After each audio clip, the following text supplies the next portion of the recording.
Nous sommes début avril, à un mois du début de la saison. Corinne vient tout juste d'investir 80 000 € pour lancer son projet. Et pour elle, le risque est de taille. Voici à quoi doit ressembler le futur restaurant. Un établissement de 300 mètres carrés, avec 90 couverts et 50 transats. Le tout dans une ambiance zen. Je suis contente qu'il y ait beau temps déjà, qu'on n'ait pas de vent, que demain ça se passe comme ça. Un projet ambitieux pour quelqu'un qui ne dispose d'aucune expérience dans le domaine. Bonjour. Aujourd'hui, Corinne pose les premières pierres de son établissement. Ou plutôt les premières planches.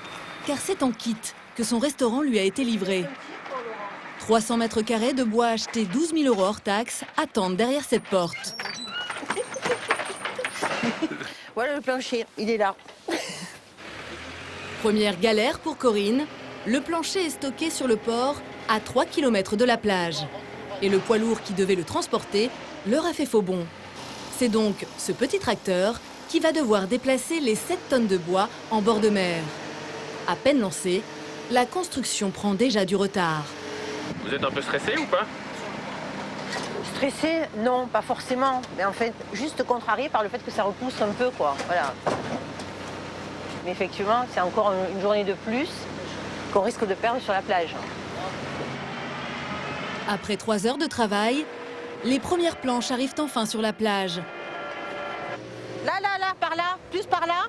Un emplacement de 1500 mètres carrés que Corinne n'a pas acheté. Ça correspond exactement à ce qu'on voulait. Comme quoi, tu vois, depuis ce matin, c'était pas... Mais là, ça y est, ça prend forme. Cette parcelle, c'est la mairie qui lui loue 3 000 € pour 6 mois.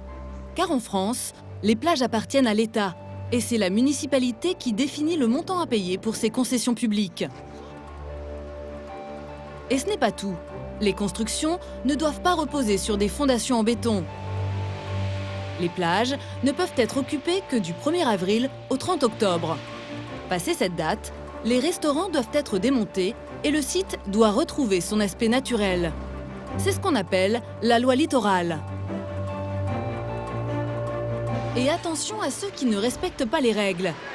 Comme à Saint-Tropez, où la célèbre voile rouge en infraction a fini par être détruite à coups de pelleteuse.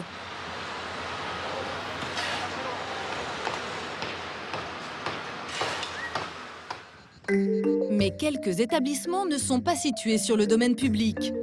C'est le cas du Cagnier, au Lavandou, dans le Var. Frédéric, le propriétaire, peut donc ouvrir son restaurant toute l'année. Et avec un chiffre d'affaires de 2 millions € par an, il est classé parmi les 3 premiers du département. Et son restaurant est une institution.